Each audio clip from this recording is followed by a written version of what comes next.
It's the sound of ideas from IdeaStream Public Media. I'm Drew Mazius, in today for Stephanie Haney. Thanks so much for joining us. If you've been to the grocery store lately, it's hard to miss the new diet fad: protein. It's being added to everything from milk to ramen to popcorn to sports drinks. I even saw last week that Buffalo Wild Wings released a wing-flavored, protein-filled espresso martini that they're calling the Espresso Protini. I'll just leave it at that. But what does the science say about how much protein we actually need in our diets? Is this filling a nutritional void or just another food craze? The recently revised food pyramid from the Federal Health and Human Services Department emphasizes protein, as well as dairy, healthy fats, fruits, and vegetables as the largest categories of our diet. Previously, protein was suggested in smaller portions. We'll start today's show by talking protein and other questions with Dr. Christy Artz, Vice President of University Hospitals Connor Whole Health. Dr. Artz, thanks so much for joining us by phone today. Thank you so much for having me. And to our listeners, if you have questions about protein or other foods, we can't take your calls this week, but send us an email, soi@ideastream.org, or you can message us on Instagram that we're at The Sound of Ideas. Later in the show, we'll turn to something that our guest may recommend in smaller portions: maple syrup. That's in recognition of Geauga County making their 100th year of their Maple Festival. That's happening next month. But first, let's talk protein. And Dr. Artz, I just want to know off the bat, what's been your impression of this trend and explosion of seemingly adding protein to everything, from popcorn to cereals to even lattes? Well, I think it's a really interesting emphasis that's currently being placed on protein. Of course, we know protein is an important aspect of our diet. It's an important macronutrient. That's in addition to the other macronutrients that we talk about frequently, like carbohydrates and fats. And certainly in the updated dietary guidelines, as you mentioned, there has been an increased emphasis, if you will, on ensuring that we're receiving adequate amounts of healthy protein sources. And I think from those updated guidelines is where we are now seeing a lot of these new products coming out with different ways to add protein to many items that we typically would not associate with being protein-rich food sources. And I think just to start and level set for the conversation today is that the emphasis truly on the updated dietary guidelines, something that I think we can all agree upon, is the emphasis on whole foods. And from that perspective, we can start to question perhaps and really think about, are we getting the right type of protein sources when we're getting it from foods that have had it added to something like a coffee drink or a sports drink, as you mentioned? I want to talk about those added proteins in just a little bit, but rewinding a bit to talking about macronutrients, you use that phrase. Can you explain for our listeners? I also feel like the macronutrients or a macro diet is also having a bit of a moment. It has been really popular in the last few years. Can you talk about how nutrition experts are viewing those macronutrients and how those play into healthy development for a body? It's really in the context of what we call a dietary pattern. And that's when we look at the hundreds, if not thousands, of studies that have been published on nutritional science. What we can certainly comment on and see is that it's the emphasis on healthy dietary patterns. And what we mean by that is not just one single food item or a certain type of macronutrient, but rather the type or pattern of foods that someone might eat on a regular basis, whether that's, on a daily basis or on a weekly basis. And then from there, we can hone in a bit more on, well, what are those types of foods that are included on a regular basis? That's where we can start to look a little bit deeper into the different types of macronutrients that are contained within that food package. And when I say food package or food matrix, what I'm meaning is what that food is comprised of. It's not just protein or fats or carbohydrates, our macronutrients, but there's also really important nutritional elements like our micronutrients, our vitamins, our fiber. And so we want to both have an understanding of the role of healthy dietary patterns, certain macronutrients in the diet, but also understanding that overall food matrix or food package. When we focus on whole foods, we are consuming, whether it's a protein that we're focusing on or a carbohydrate source, we're also getting hopefully some of those other key micronutrients and fiber that would come along with that macronutrient source. That's very, very interesting. And when you're talking about the role that these certain nutrients play in our body, let's talk about what protein does. I mean, what is the purpose of protein? What's the role it plays in our body? Perhaps that's a better way for individuals to kind of better understand how it fits into our diet. Right, you're exactly right. And I think what helps nutrition come alive and what makes nutrition so interesting and a topic that we're always talking about is we have to eat several times a day, every single day. And so we're all taking part in this, what might feel like an experiment, because it oftentimes feels like nutrition guidelines are changing dramatically, whether it's day to day, year to year. When in fact, we look at something like protein, it's a building block for health, it's a building block for muscle. It's a collection of what we call amino acids. Some are made by the body, and some are amino acids that we would obtain from the foods that we eat. Now, there are different types of protein, and I think broadly speaking, there are animal-based sources of proteins and there are plant-based sources of protein.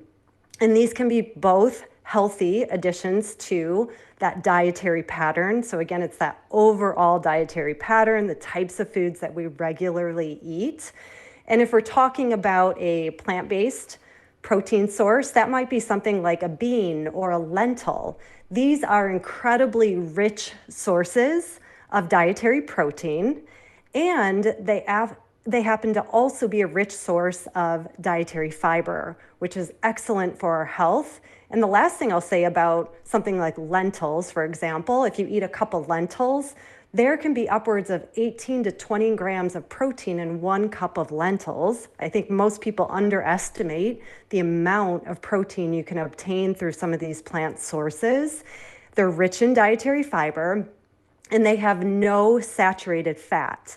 Now, I'd like to compare that to something like a steak, a slice of red meat, or something that we're seeing a little bit more based on the updated dietary guidelines, or there's perhaps a bit more emphasis that we're seeing on that. Something like a steak, a 4-ounce steak might have 30 grams or so of protein, of dietary protein, but we're also going to get 5 grams or more of saturated fat, and that tends to increase our LDL cholesterol levels. It's a known contributor or risk factor for heart disease. Also with that steak, we won't get any of that dietary fiber. So it's that overall protein package, and I can't emphasize that enough, that it's important to have awareness of what comes along with your protein source. One additional example I'll give, because you had mentioned some of these newer products that are adding protein to, for example, a coffee drink. So I had looked on the Starbucks website, or you can go to a variety of different websites, and you might see a protein type drink. And if you look at the nutritionals of some of these drinks that are now being advertised as being high in protein, you're oftentimes going to see that they contain excess amounts of sugar. One example that I looked at, it had over 9 teaspoons of added sugar. It had over 20 grams of protein. But again, if you think about, we want to limit added sugars, dietary guidelines typically recommend for men no more than 9 teaspoons. And for women, no more than 6 teaspoons of sugar daily, and less is better in general.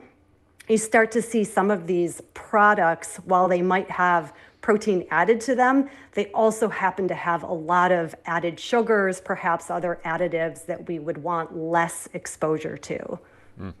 If you're just joining us on The Sound of Ideas, we're talking about the protein craze, how much our bodies actually need protein. I'm speaking with Dr. Christy Artz from University Hospitals. If you want to join the conversation, send us an email, soi@ideastream.org. That's just what Tom did. He writes in, the wisdom in weightlifting bodybuilding circles is 1 gram of protein per pound of body weight. So a 150-pound man would need 150 grams of protein, which is a lot. The government recommendation was about 55 grams. Can the expert comment on bare minimum protein intake versus optimal protein intake for muscle preservation, muscle memory, muscle building, aka gains? And Dr. Artz, can you comment on Tom's question about folks that need a lot of protein or that are seeking out a lot of protein in their diet to build muscle or maybe even recover from an injury? How much are they looking to get in, or how much should they get in their diet? That's a great question, and I think that's really what's driving a lot of the interest and curiosity around protein. And the first point I'd like to make is that for anyone who is trying to increase or maintain healthy muscle, the primary driver is resistance exercise. The contributing factor is our nutrition. So I'm going to say that again. The primary stimulus to healthy muscle growth is resistance exercise, and that is supported by healthy nutrition.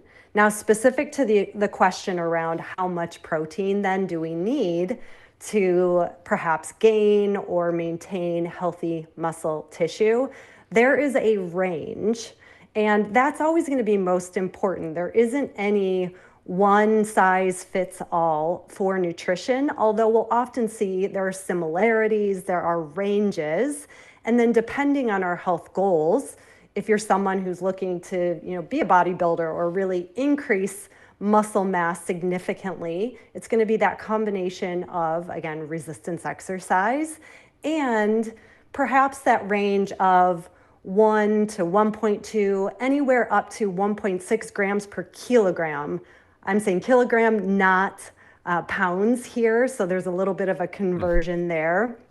The range oftentimes is anywhere from 0.8 to 1.6 grams per kilogram. So there's quite a good range there. And again, depending on your health needs and your health goals, most people are going to fall within that range. And if we're eating and having sufficient calories, 3 meals a day, perhaps, most people are not going to be deficient in protein. Again, if we're eating a wide variety of vegetable, fruits, whole grains, legumes, nuts, seeds, and some lean protein sources, we're oftentimes going to naturally fall into that range. And then, of course, to build healthy muscle tissue, it's really more about the resistance exercise component. Very interesting. I want to ask you about sources of protein again, and we touched on this a little bit. Many people think of animal proteins when they're thinking of proteins from turkey or chicken or red meat. But what are some other sources of protein, and especially for folks that maybe don't eat meat? I personally don't eat a lot of meat, but I'm always curious about what I'm putting in my body. Are there concerns over folks that are looking to get more protein that are seeing things on shelves that are unhealthy sources of protein added to those things like popcorn or a latte? Where are those sources of protein coming from? Again, the emphasis really is on whole foods. So the more you're thinking about some dietary variety, perhaps eating some seasonal produce, and then looking at different types of protein sources in the diet. And you had mentioned for individuals who perhaps for a variety of health and other reasons might choose to eat less animal protein, that's where leaning into foods like lentils, different types of beans, like kidney beans, black beans, there's a wide variety of delicious bean sources. Tofu, that can be a minimally processed form of a healthy protein source that's good for the heart health. So there's a wide variety of plant sources that would also include things like whole grains. So grains that are not refined, but really in their whole form. And nuts and seeds can tend to have a healthy profile of fat. You're also going to get some of those healthy fats. So those are a lot of our protein sources that come from plant sources predominantly. Then if you're looking to include some animal-based sources, things like lean cuts of meat, some chicken, some fish, those might be items that you would additionally include, depending again on your health needs and your health goals. We just have a couple minutes left on this conversation, but I did want to ask you about that rearranging of the food pyramid from the federal level. I'm wondering, as a nutrition expert, are you seeing folks come into you with comments or concerns about their diets because of the rearranging, putting the red meat and protein at the top of the food pyramid? What we can all agree upon with the updated dietary guidelines is, again, the emphasis on whole foods. And that is so important, and just glad to see how that's emphasized in these updated guidelines. There's also an emphasis on fruit and vegetable intake. Again, this is what really drives our health and helps us stay healthy and well throughout our lifespan. There's also an emphasis on reducing ultra-processed foods. I know that's not a topic that we're going to dive into deeply today, but of course we can all agree on trying to keep those added sugars and other additives down in our diet as much as possible. Now, the emphasis on red meat or meat-based protein sources, that is something that we just want to have awareness around. There's a really significant amount of nutrition science over decades that definitely has associated high levels of saturated fat intake with cardiovascular disease. And that science has not changed. So we want to be aware about how we balance protein intake in our diet, having an emphasis on plant protein intake, along with some amounts of animal protein intake, if that's something you include in your diet, and understanding that what comes along in that protein package, again, is super important. Are we getting dietary fiber and key micronutrients with our protein source, or are we predominantly getting higher levels of saturated fat, which might relate to poor long-term health outcomes, particularly cardiovascular outcomes. Now, Dr. Arts, we have to wrap after one more question, but I want to get this question in from Scott. He writes in and says, recognizing that we are literally what we eat after digestive conversion and assimilation into our body systems, what medical testing would you recommend so that deficiencies can be identified so that a legitimate nutritional specialist can design a diet to meet those needs? Helpful tips for folks as we begin to wrap, where to go for further information, perhaps a nutrition test, that sort of thing. I think it's great that everybody is looking at their health from this lens of what are the things that I can do in my own home, in my daily life to support my health and what we call health span, or the number of healthy years that you live. I'd recommend, if you have some of these deeper questions, certainly reaching out to a nutrition specialist. We've got an amazing dietitian on our team. We've got lifestyle medicine providers at Connor Whole Health at university hospitals. These are individuals that can help guide any of that lab testing that might be recommended.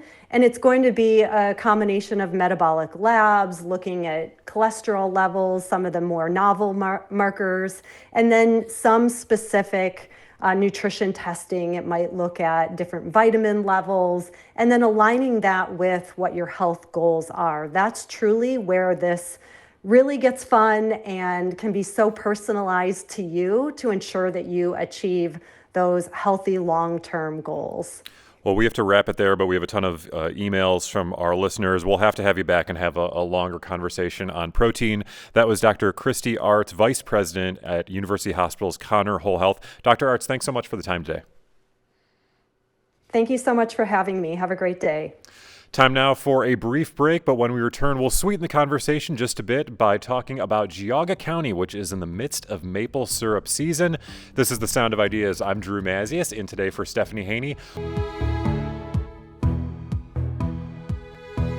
You're with The Sound of Ideas from IdeaStream Public Media. I'm Drew Mazias, in today for Stephanie Haney. Thanks so much for staying with us.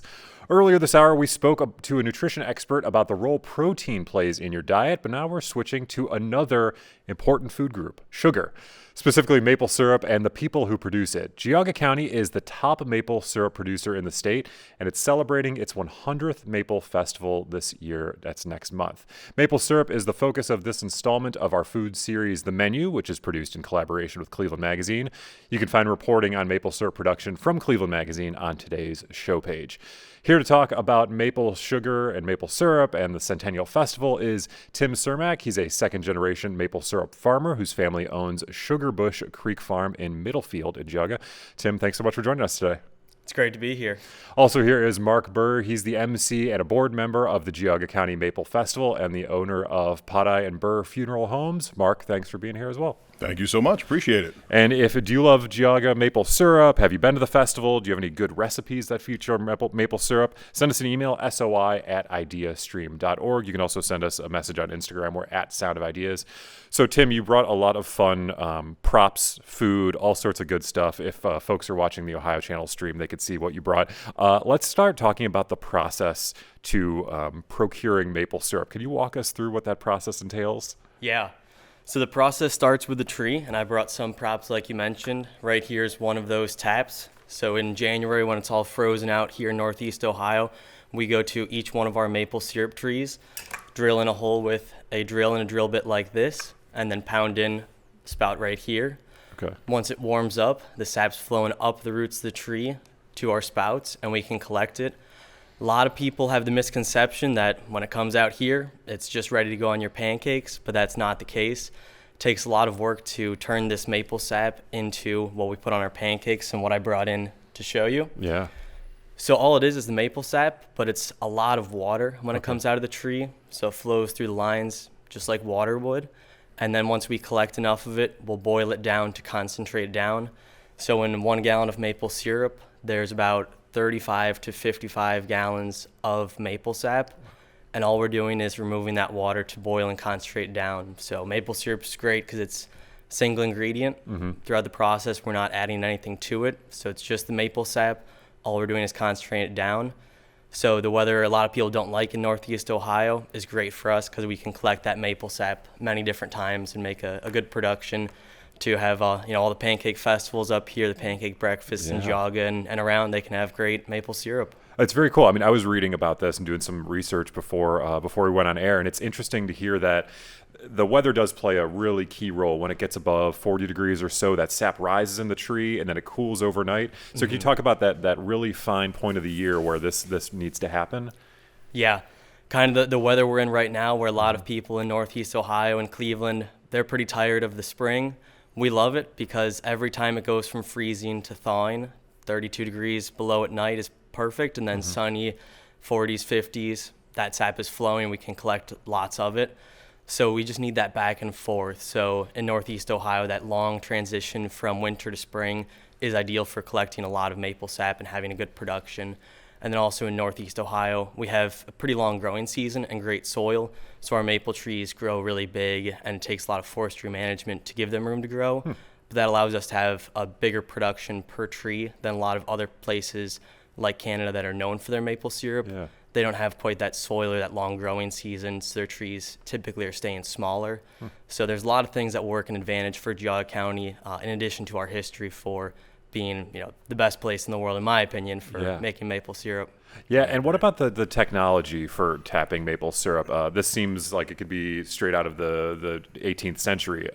Has the technology evolved at all? Are there producers that are using new technology, or is it kind of the traditional mode is the best? Yeah, so on the downside in Geauga County, there's a lot of development. So there are a lot of farms that were making lots of maple syrup, but over time, lands get split up smaller and smaller. So the trees you have is kind of the trees you get. So from there, you have to take a lot of good care of the trees and then work with technology to try to maximize that production. So one of the greatest innovations for actually making maple syrup, you might think it's tubing or these other things. It really was the cordless drill, what you can pick up at any hardware store.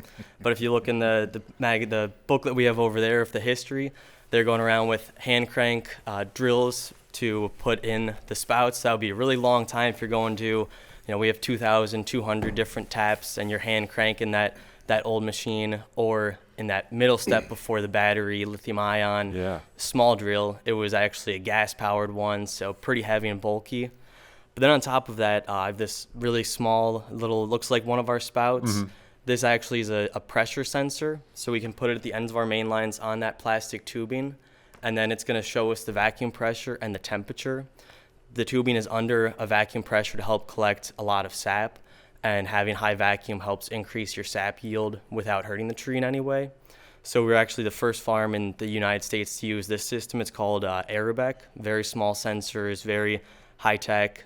So I could actually pull out my phone right now and show you back at the farm, 50 miles from here, what the temperature and the vacuum pressure at all of our sap collecting main lines is. That's pretty cool. Mark, I'm curious about the economics of maple syrup in Geauga County. I mean, just talk about how much of an economic driver it is there and how much the festival plays into that. Well, the festival, starting in 1926, was there to increase awareness of the maple production in Geauga County and in our area in general. There are so many small producers, as Tim said, that may only have a very limited amount of taps, but they are producing sap that they're able to sell locally. Then there are larger producers that are selling sap on a much larger scale, sometimes locally, sometimes shipping to other areas. And then we also bulk produce and ship to Vermont. A lot of times you'll buy syrup at the grocery store. It says, oh, Vermont's best or whatever, but there's some of ours blended in there as well. So maple syrup is a huge economic boon in our community, and a lot of people just don't even realize it. They don't know. Yeah. How long have you been personally going to the festival, or how long have you been involved? Well, April 6th, I'll be 45. So I think the year that I was born, the Maple Festival was a week or so after I was born. So I think I've been going almost 45 years. Nice. Yeah. That's wonderful to hear. Tim, talk about your family history with tapping trees and producing maple syrup. And I understand you work on a family farm. So what was it like growing up and kind of having this be a part of your life? Yeah, so I grew up all around maple syrup, so sometimes when we give tours, we'll joke that we know a little bit too much about maple syrup. But my dad started making maple syrup about 20 minutes from where our farm is now in Chesterland, Ohio, still in Geauga County. And he was inspired by reading a library book called The Biggest Bear, and in that they talk about maple syrup. And next thing you know, him and his brothers and some friends start tapping a handful of trees in their family's yard, and one thing led to another, and each year after year after year, they get bigger and bigger, trying to add more, and turned into what we have today. My parents bought the farm in 1993, so we've been building on that legacy for almost 30 years now. But it's really cool that our farm has over 100 years of maple syrup production and farming history. So we're building on that legacy and just adding, different innovations, trying to make more and better maple syrup every year. But also, have to acknowledge not everyone lives on a maple farm. So just the past 2 weekends, we're part of the maple tours that all around Ohio you can go visit maple syrup farms. And we open up our doors and ride a scenic wagon ride back to the sugar house where we make the maple syrup. And myself, one of my brothers, other volunteers will give you a guided tour and talk you through the whole process. It's pretty amazing that it's pretty simple, but also really complex that we find different ways to innovate and get down into the science and art of making maple syrup. I think that's very true with a lot of where our food comes from. It can seem very simple, but there's a lot of care and attention and science that goes behind it. I think being more closely connected to your food is never a bad thing. If you want to join the conversation, we're talking about Geauga maple syrup. You can send us an email, soi@ideastream.org. That's what John did. He emailed and said, about 20 years ago when I was in 5th and 6th grade, a teacher in Toledo, my class would tap 4 red maple trees behind the school. We would filter the sap with coffee filters, boil it on a hot plate during class, store it in the refrigerator overnight, and continue collecting and boiling until the sap run was over.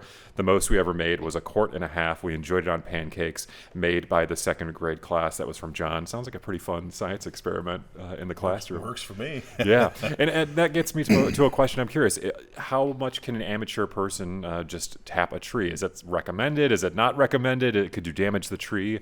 Can you talk about that a little bit? Yeah, so at the start of this season, we actually hosted a backyard maple syrup making workshop where we talked about the whole process. One of the things I love about maple syrup, even though I live on a more commercial scale operation where we tap 2,200 plus trees, and put in all that work. It's something great that if you have just one tree, I know a friend who for the first time started tapping just one big tree he has in his yard, and he has more sap than he can manage. That usually that's what happens for the hobby scale is you think, oh, only 3-5 trees, that's nothing, and then all that sap comes in at once, and you're looking around trying to store 40-50 gallons even from just a handful of trees before you can boil it down. But it's something great, especially if you have young kids, because the process, you can still go the old school route, get a copper kettle, a stainless steel pan, teach them how to make a proper wood fire, and then go through that way. It's a great way to prevent cabin fever, spend some time outside, and also learn, these trees aren't just beautiful things to look at, or they're not just good for making nice cabinets and, wood furniture.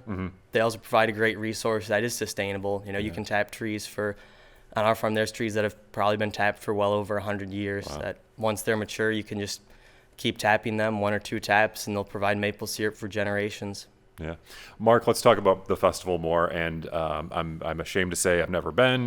This year, I think, will be the year that changes that. Yes, you will. So paint a picture for our other audience members who've maybe never been. What does the festival look like? What kind of stuff can people find when they attend? Maple Festival, in a short word, amazing. There are just a ton of people. There's food, any type of food you can think of course, fair food. Not a whole lot of healthy options, but there's a whole lot of food. There are bathtub races. There's going to be a sap relay this year. The grand parades that we have. Obviously, a lot of maple producers and maple products for sale.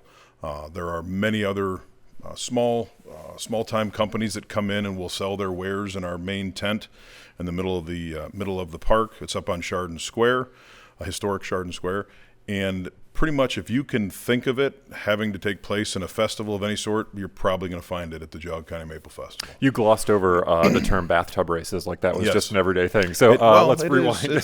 Bathtub races it's kind of an everyday thing if you're used to the Maple Festival. So Sunday mornings before the grand parade, starting at about it's either 10 or 11, we have bathtub races. Okay. And it's very specific. They have to be old iron claw tubs. They have to weigh a certain amount. There has to be there has to be a driver. There has to be 2 pushers, and they go on a race down Main Street. And it's a heat race, so we pair them up, and whoever wins goes on to the next one. And it is exceptionally competitive. There are people from all over the county that come. There are actually people that come in from outside of our county just to compete and to watch the Maple Festival. I'm sure it just keeps escalating more and more as it grows in popularity. Yes, it does. And a lot of kids do it. High school kids. A lot of the football teams will come and they'll be the pushers. And a lot of them, when they're done, they look at me and they go, "Oh my gosh, this was the hardest thing I've ever had to do was push a bathtub down the street and then stop the bathtub." Yeah, and then probably can't wait till next year to do it again. Correct. Yeah. Correct. Yeah. Well, let's get to some of the goodies that you guys brought in, and I don't know who wants to kick off what here, but of course we have some beautiful looking maple syrup. But what are some of the other things that you guys brought in? Yeah, so when you guys reached out, you mentioned learning what else you can do with maple syrup. Everyone knows the traditional breakfast foods, so brought in, classic maple syrup, but in addition to that, some of the other things we make are some other examples of what maple syrup is good in. Can start with one right here, is just down the hill from Chardon, where the Maple Festival is a brewery called 11-3. And they make a beer that I brought in one of these. I know it's not even 10 o'clock, so you may have to wait till later. I'll leave it with you. But it's called Cherry Ave. That's the street they're on. And they use our maple syrup, cherries, and vanilla to make a great beer. So maple syrup. Vouch for it. It's very tasty. It's great. So after the Maple Festival, after you do the bathtub race and stop and see my family under the big top tent and pick up your maple syrup, go down there and relax and have a Cherry Ave.